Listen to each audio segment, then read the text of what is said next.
Cheerful reunion on the gridiron in Worthington. A father deployed to the Middle East surprises his son at his football game. NBC4's Candace Lee has more on how Worthington schools helped the family pull off a pretty big surprise. Huh, Candace? Certainly was, Colleen. By now, we've all seen those touching reunions between a service member and their kids. It's a carefully orchestrated moment that brought the audience to their feet.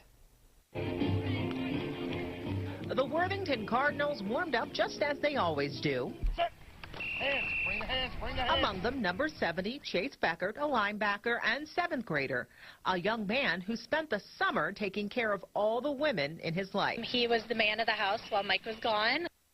Sister, and even all of our animals are females. Staff Sergeant Mike Beckert deployed to Qatar in the Middle East in June. We caught up with him a few hours after he arrived back in Columbus. I missed all 3 of the children's birthdays and our anniversary.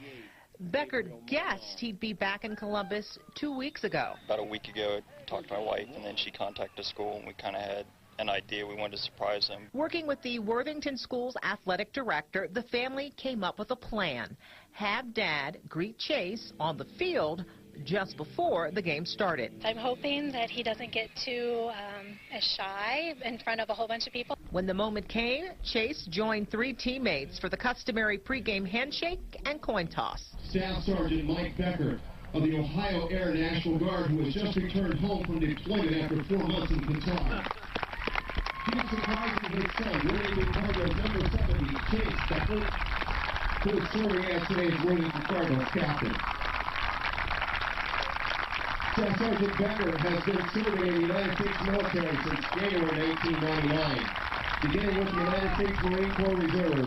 We caught up with Chase moments later, and he wanted just one thing from his team. I want the Cards to win for my dad and military families all over the world.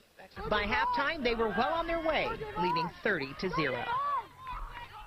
And Chase's team did beat McCord Middle School Wolves 38-8. Staff Sergeant Beckert says he is home for good and looking forward to spending the holidays with his family. Live in the studio, Candace Lee, NBC4. Nice story. Thanks, Candace.